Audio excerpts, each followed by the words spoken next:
away.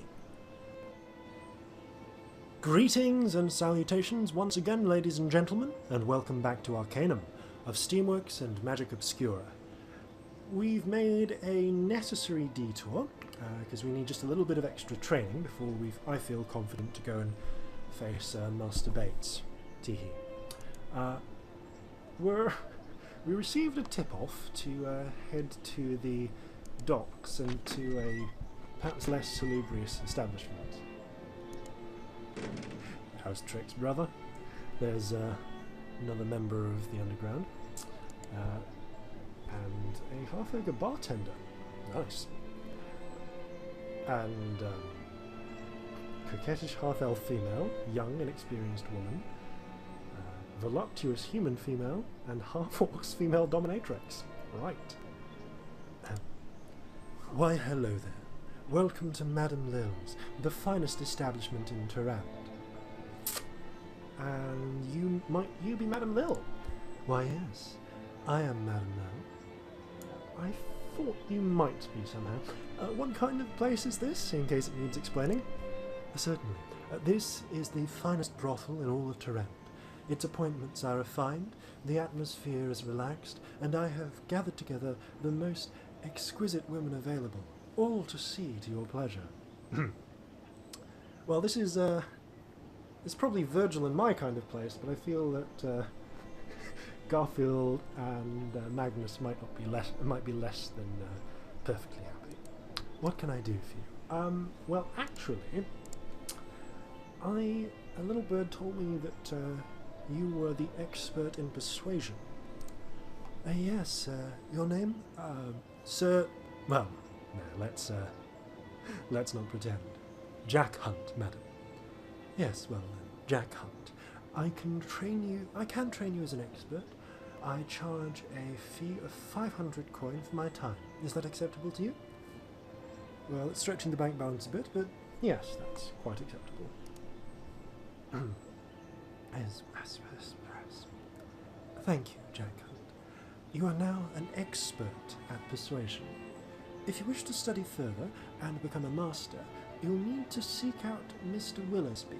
He has a home here in Terrand, but is often away on business in Caledon. Thank you, madam.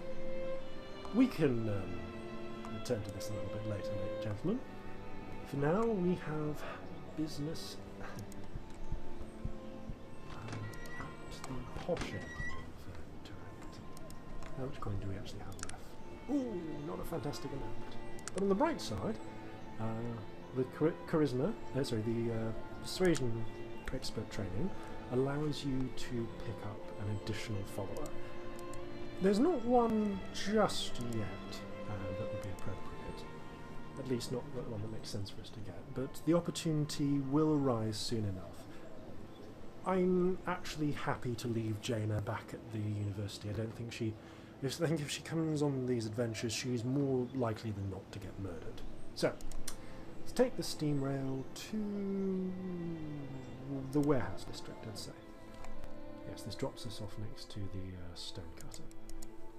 Okay, just a short trip past the factories. These warehouses filled with orcish suppression. One day all of this will be past, whether it has to come with blood and fire or peaceful resolution. Right then, this is the Bates estate. Right then. It's late, come back in the morning. Right, okay. Let's, oh, you know what? I can't resist role-playing. Let's, head back to the, let's head back to the inn for the night. Still though, Garfield, did you enjoy your trip around town? Yes, I'd say it's nice to get out and about on the streets. Oh, well, I'm glad. Oh, okay, I accidentally sent us to West Garland Bridge. I'm lazy. Let's take this steam rail. We have the money just about, although we will need to acquire more. Well, we can always rob that elven tomb. This is a fellow we met off screen, Mr. Langley. Yes? Ronald Langley, in fact. Hello, Ronald. We'll talk about this later. Although entertainingly, you can receive gambling apprentice training from him, one of the few people you actually can. Hello, innkeeper. I'd like a room for the night, etc., etc. Thank you. Right then, lads, get some sleep. Bright and early in the morning. Okay, up and about, have a bit of food, and up we go. Incidentally, there is actually another, I hesitate to use the term in Tarant, and that's called Poon's Flophouse, which consists of a series of beds in an open chamber, nothing else, and you will almost certainly get robbed. We can afford not to stay there, so we won't. Okay. Bright and early, then. What is it? Whose house might this be? Gilbert Bates, the industrialist, lives here. I have a matter of utmost importance to discuss with Mr. Bates. And this matter would be pertaining to... I have a ring that used to belong to Mr. Bates. You and every other assassin or lunatic who comes around here, move along. Mr. Bates will be extremely upset when he hears of this. I think I have a far greater idea of what Mr. Bates would be upset about than you do, miscreant. I think he'd be upset about you speaking to an old friend this way. What do you mean, old friend? I've known him forever. I wouldn't keep me out if I were you. If you are a friend, you should have telegraphed ahead to Mr. Bates so he could have notified us to expect you. I'll telegraph him about your rudeness to one of his oldest friends. That won't be necessary, sir. I just need some explanation or something to convince me he would grant you an audience. I have had enough of this. Bring me to him and he'll settle it. Pardon my detaining you, sir. It is obvious from your attitude that you are telling me the truth. You can understand how we need to be sure about these things. Please, go on in. Thank you. This is by far not the only way to get into the Bates estate. I mean, beyond just murdering these gentlemen and taking the key. You can also perform a quest to get rid of some agitators holding up Bates' factory, or if you side with Appleby, he'll actually give you a way of sneaking in and posing as a servant in exchange for committing the aforementioned blackmail. However, as you might notice, all of his guards have technological chainmail and are at level 37, in between 30 and 40. You really do not want to tangle with this place. Anyway then, this actually appears to be the former palace of the king. Here we go.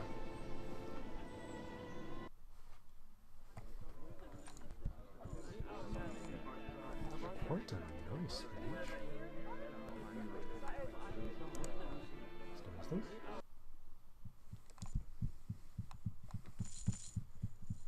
Okay, now I'm actually going to pause the recording here because I am expecting an interruption any moment, and we will return accordingly. Sure, I'll do it right away. Okay, on we go.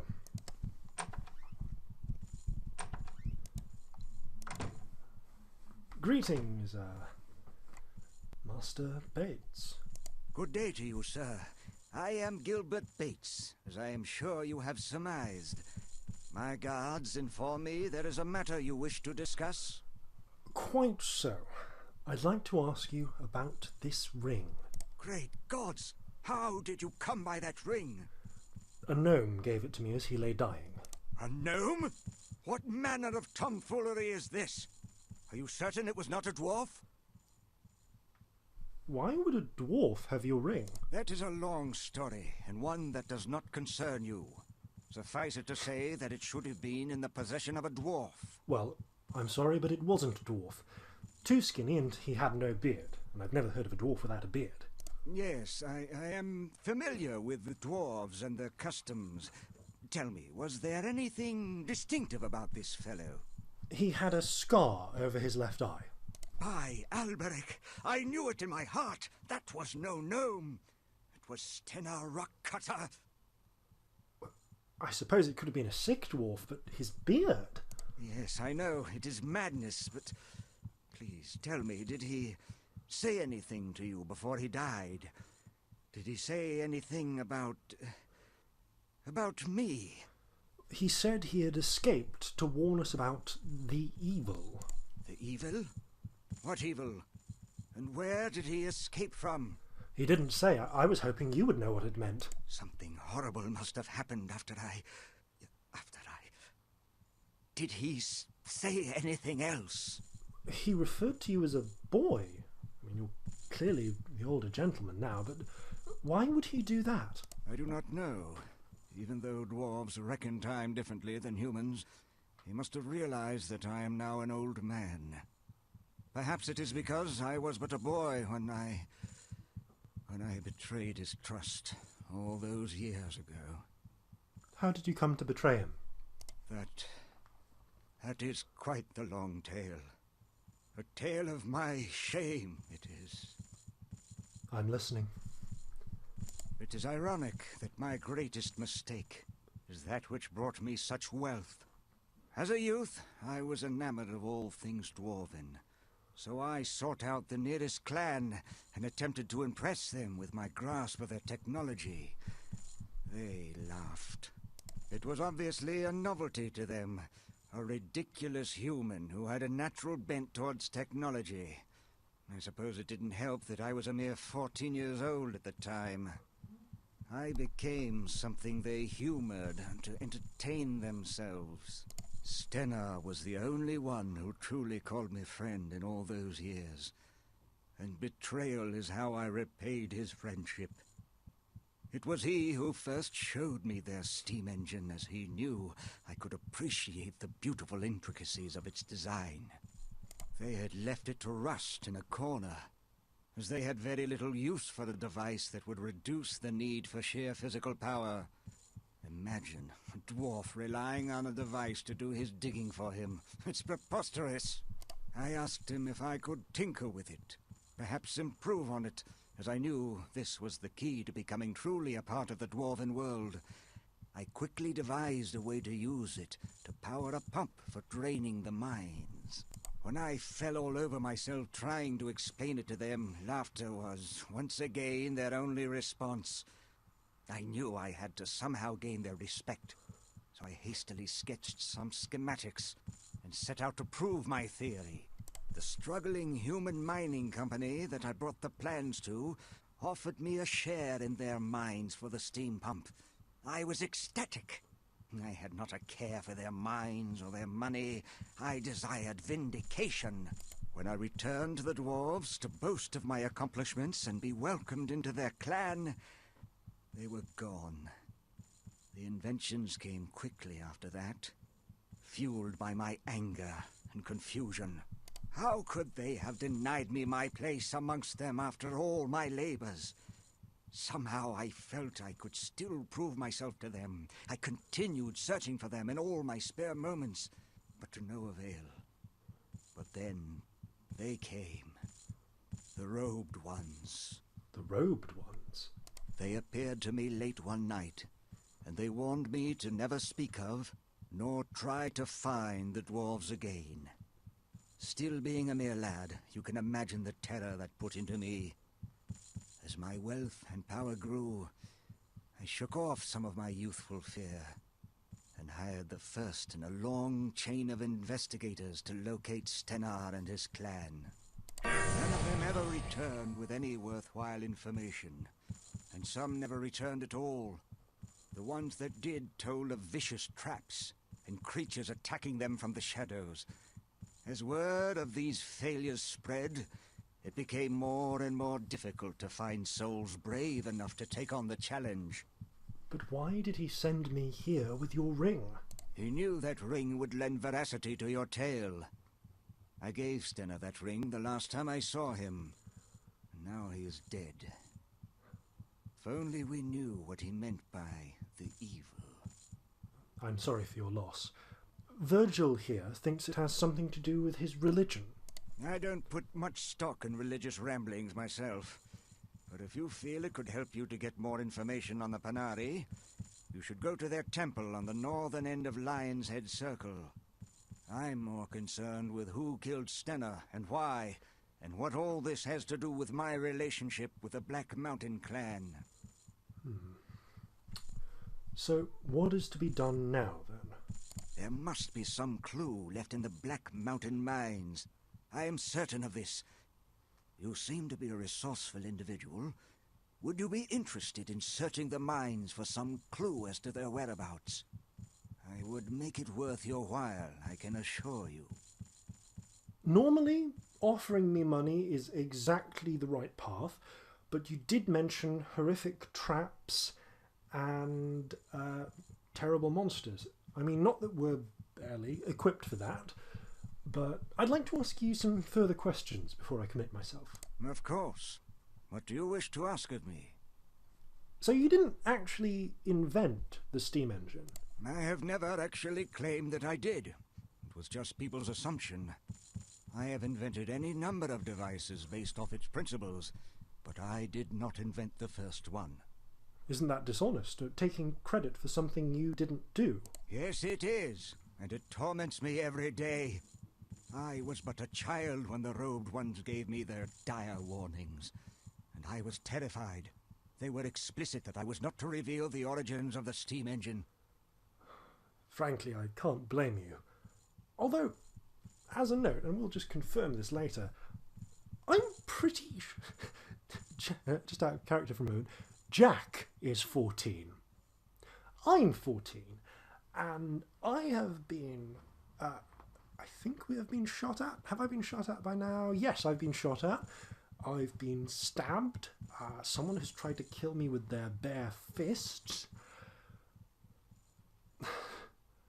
I suppose simply because no threats were offered, just naked attempts on my life, I've been forced into more action than you were. I suppose that's true. Well, and in that case, I suppose I can't blame you. A couple more questions. Of course.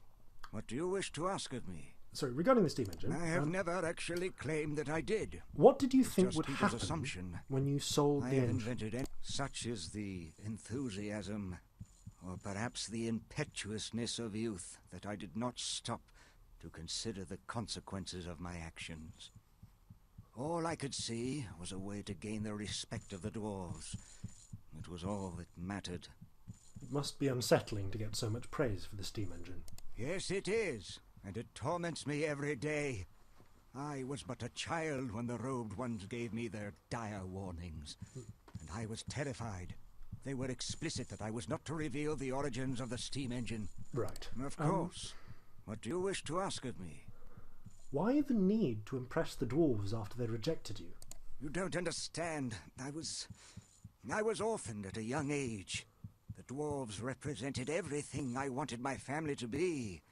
A tight-knit clan, and the respect I had for their brilliance with technology. I made the mistake common to youth. I thought intelligence equaled compassion. I needed to belong, to find that I had some worth. You see, I was rejected, and I needed to stand apart. But I suppose each to their own. You were orphaned? What happened? My mother died, bringing me into this world. I believe my father died then as well, even though he continued to exist in the world for some 8 more years. When he could stand living no longer, he took his own life. But abandoning you like that? He left me decently provided for, and with his grasp on reality becoming more tenuous each day, I believe he felt I would be safer in the care of others. The last thing he did in this life was to give me that ring. And then you gave it to Stenna. That is how much his friendship meant to me. I was devastated when he disappeared with the rest of the clan. I believe I felt more deserted and alone then than I did when my father killed himself.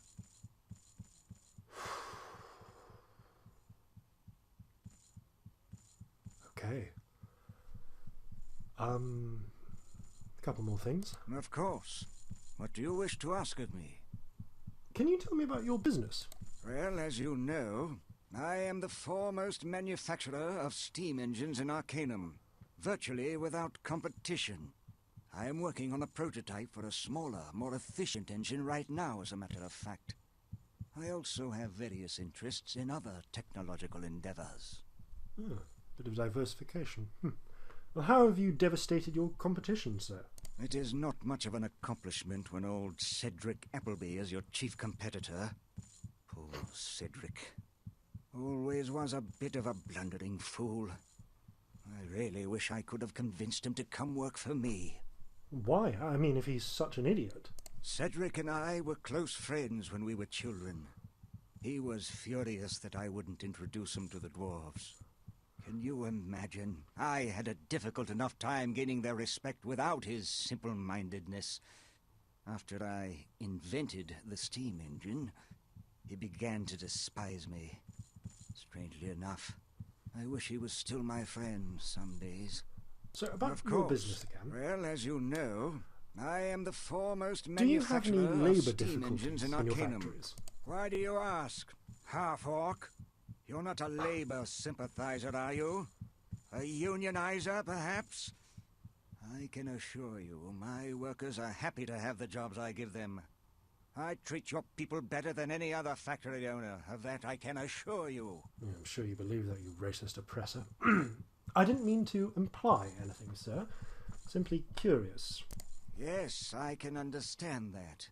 With all the talk of labour difficulties and protests in all the journals. But in answer to your original question, I believe that I am fortunate to have been spared a lot of the problems others have been experiencing with their workers. I do believe it is because I treat my workers better than most. Okay. Why, their working conditions are almost human.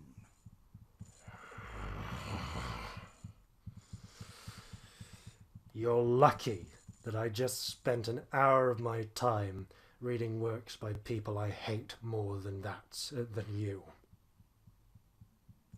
You are damned lucky.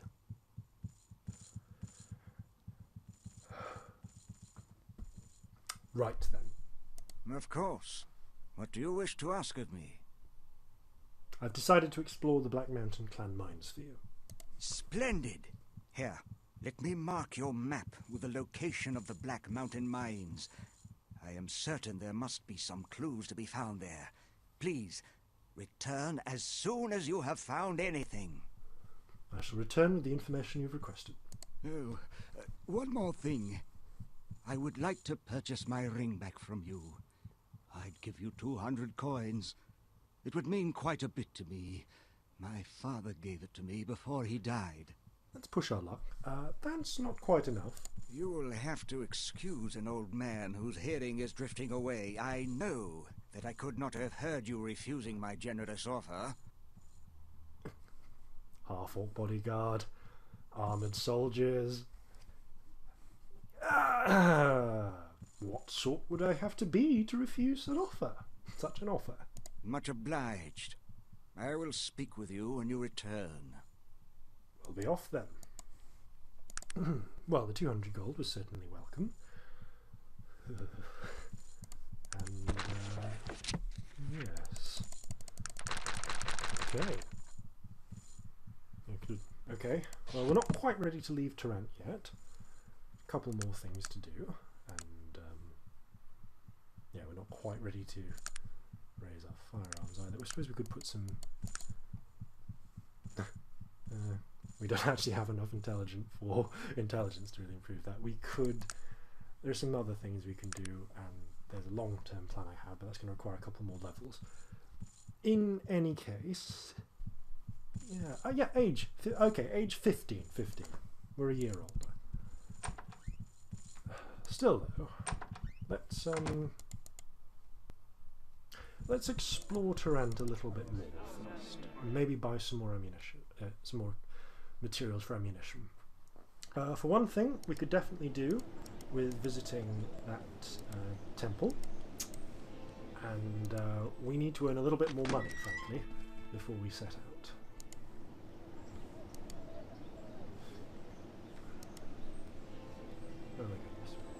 Oh yes, I think we can reach the temple this way.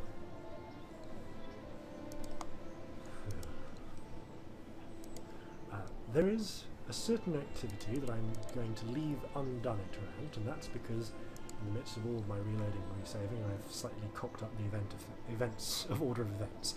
So I'm going to find a quiet time later to correct that, and hopefully it will all move smoothly without any changes. So, Benari Temple.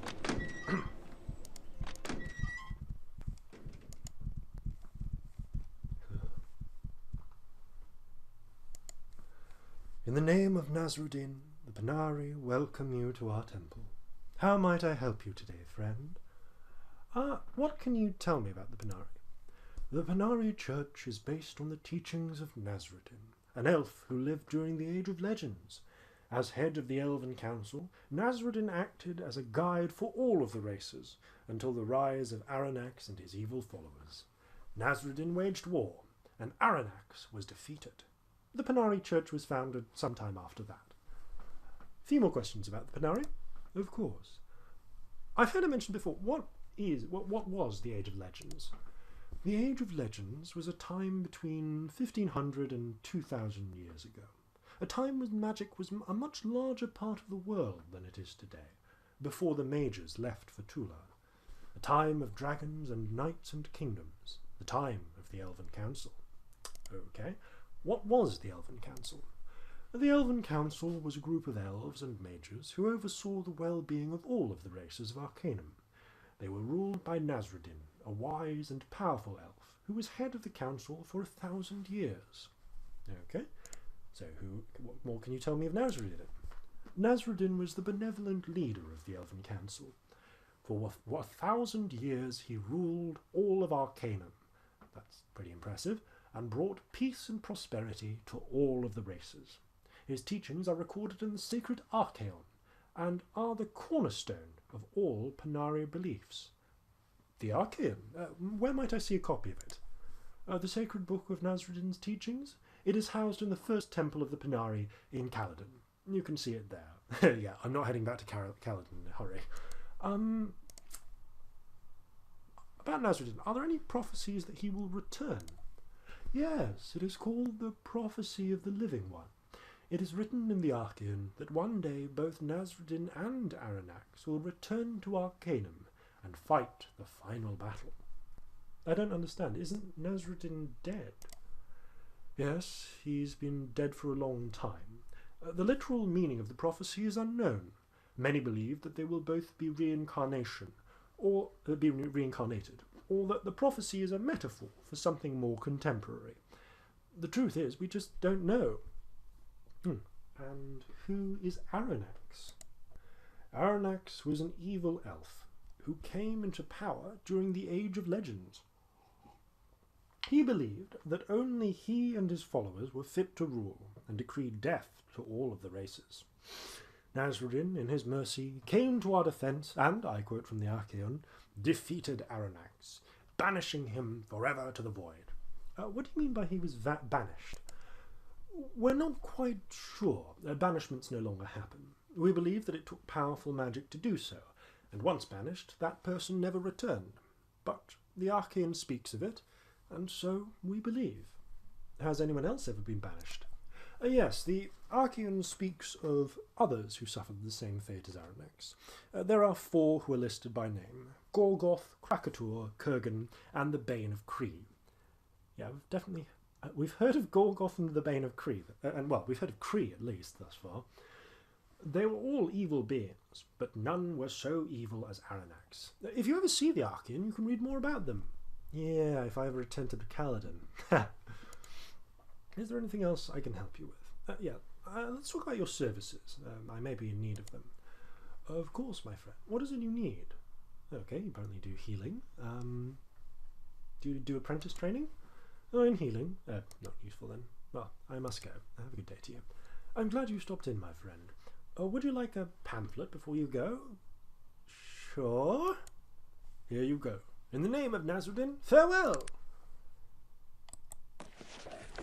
Are you confused in this new world of magic and technology? Are you sad about a lack of reverence for the old ways? then the Panari religion is for you. Based on the teachings of the great elf Nazarian, the Panari religion offers truth and guidance in this world of quick remedies and soothsayers. But don't believe us, listen to what others have said about the Panari and their belief and its beliefs. I've never been happier. I even sold my staff of hideous death. Wormian Dune, former dark necromancer. Panari good, Urg.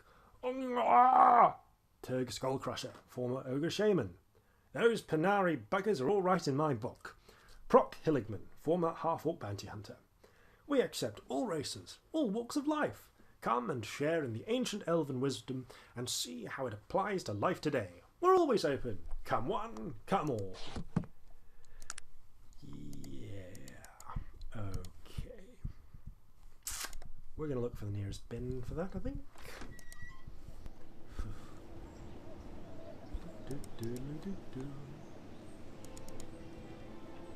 And certainly, if you're wondering, if you're wondering why we haven't accepted Cedric Appleby's bribery, blackmailing mission, it's because there are certain actions which irrevocably change the future of Arcanum if you do them. And in order to preserve that, I'm taking the stand that Jack does have some basic morals. Not many at all, but some. Okay. Yeah, okay, so we need to head off to the Black Mountain Clan. Black Mountain Clan, I believe, somewhere in the Stonewall Range, is that it? Yes. Up that way. It's over here. Oh, Belogram's Cave. That elven thingamajiggle, elven burial ground, and there's Black Dunhole, etc., etc. Oh, and down here somewhere is Caledon, where we are never going again. Nope. Not least because we're severely wanted. Right then. Well, first things first, let's make a little bit of money. Good stock for that. Yeah, we'll come back when they come back to the floor. Thank you. In fact, I'm still a little frazzled with everything that we've learned from, well, Panari and from Gilbert Bates. I think we may need to take a bit of a break.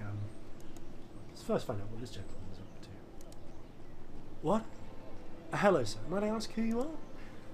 Yes, of course. My name is Matthew Jameson. Nice to meet you. My pleasure. Why are you hanging out here in the street? Oh, bloody bother. I woke up this morning, you know, took my early trip to the loo, so I'm washing my hands and my wedding ring falls off, right down the sink and disappears. Yeah, that's a shame. And I went out with the lads last night and we had a few pints too many and I didn't get home till late. So, you know what the wife is going to think. You know what the wife is going to think.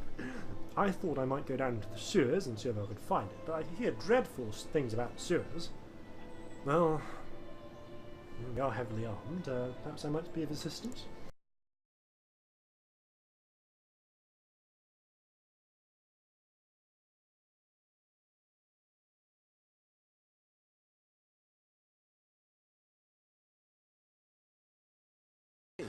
Well then, it appears that we actually lost about 5 minutes of recording there due to data corruption. But, in summary, we adventured on through the small subsection of the sewers that's accessible from here, retrieved Mr. Jameson's ring, and received a handsome little pay packet. Which is all very good. We're just going to... well, let's see what we need to do. Okay, there's a couple more little quests that we can finish up here before we need to, well, quite frankly, we need to go get on with the main quest. And one of those things is investigating those Siamese twins. Ooh, the Willoughby instance. Ah, half-orc butler. Hello, sir. May I help you? Might I ask who you are, good ogre? Yes, of course. I am an employee of Mr. Edward Willowsby. in whose home you are currently standing. I see. Is Mr. Willoughby at home? No, I'm afraid Mr. Willoughby is currently in Caledon on some important business for the Tarantian Industrial Council. I'm sure he'll have some time to speak with you when he returns. When will he return? I'm not sure, but feel free to stop by any time. I'm always here watching over things. Oh, thank you very much, sir. I'll be on my way. A charming half-ogre. See, it's not all... Sogmead Mug is not the sole example. Rest in peace, beloved mother. Earth this casket keeps, and the sunbeams long to linger where our sainted baby sleeps. Here lies an atheist, all dressed up and no place to go. This spot is the sweetest I've seen in my life, for it raises my flowers and covers my wife. Eat, drink, and be merry, for tomorrow you may die. Here lies my love, here lies my heart. Quoth the raven, nevermore. Grim death took him, without any warning, well at night, dead in the morning. Locked crypt of a fancy grave robbing. Here lies Renfrey Twilliger, author and historian. Oh!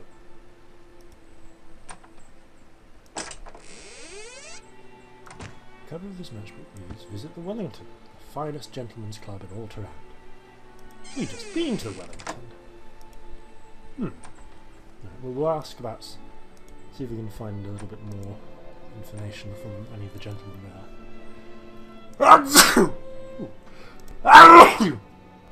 Oh, do pardon me. Some charcoal, want to make bullets later. Bullet boots better than mine? No, they weren't.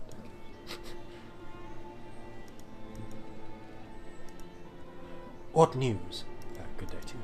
Never mind then. I can't remember so sorry his voice was. Yes, just take a drink.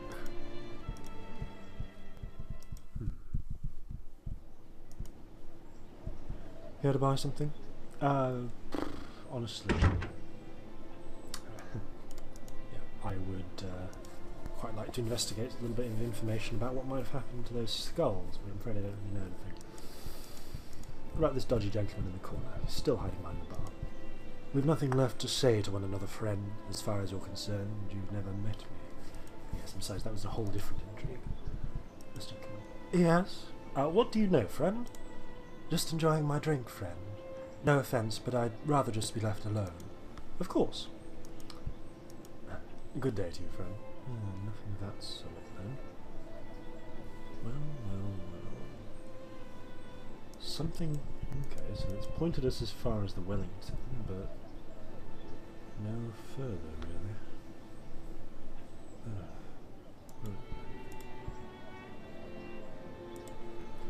Hello, how do you do? What's your name, sir?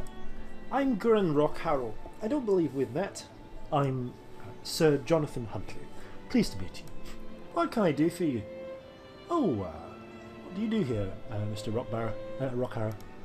I am a professional gambler. I spend most of my time here at the club. You can almost always find me here. My favourite game is Gentleman's Dice. I'm quite good at it. In fact, I've never met my better. Fascinating. May your luck continue. Anything else? Tell me a little bit about this club. What would you like to know? Well, what can you tell me about the service here? Oh, this club is the best in Tarant. The surroundings are comfortable and peaceful. The staff is excellent. They are discreet and accommodating all at the same time. It is simply marvellous. Yes, it is quite nice, isn't it? What would you like to know? Does the club keep a stock of newspapers? Well, the newspapers are one of the perks of membership here. There's an excellent selection at the lounge area. It is an unwritten rule that you leave the papers for other members to read. Oh, thanks. I'll take a look at them. Okay, let's take my leave. Let's see this gentleman. So, let's just open that.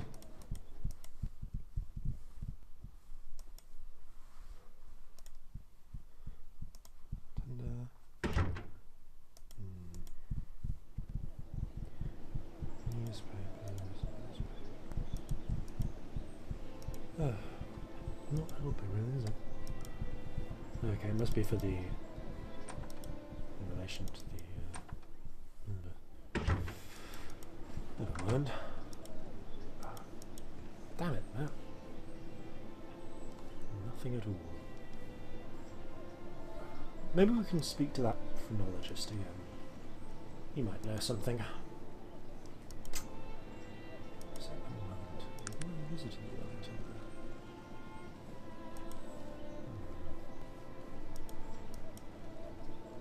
No. I see no reason not to be lazy. University District! Trant is so huge, it's entirely worth paying repeatedly paying 5 coins for the steam rail. It's just so terribly convenient. Maybe he knows something. Nice to see you again. Nope, nope, not a damn thing. Frankly, I'm stumped. Maybe the records office?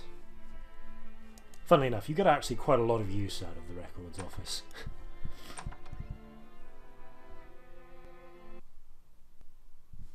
It's actually really sensible. There are at least 2 occasions, it's like 3-4 occasions when you can use the records office in this game. It's fantastic. Greetings, good sir. May I be of service to you? What manner of place is this, pray tell? This great place is known as the Hall of Records. All manner of knowledge is kept upon these premises. It is here that all of our census records are kept, as well as tome upon tome of archives. A census? What kind of census? A census is an official count of the number of people within the civilized continent, along with the value of their estates for purposes of taxation. And what sort of information does the archives contain? The archives contain profuse amounts of information.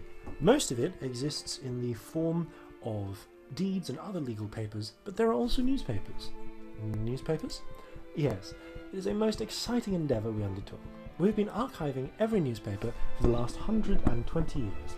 They've turned out to be an exceptional resource for research on many subjects, as the newspapers contain such a myriad of information. Everything from attention-grabbing headlines to obituaries from the past 120 years are stored in our archives. Amazing! Your storage requirements must be immense. Not as much as one might think. Before the automated printing press came into being 30 years ago, newspapers were only created every month or 2. Thank you. And at this point, someone is repeatedly trying to call me, so please excuse me, I'm pausing the recording. Right away.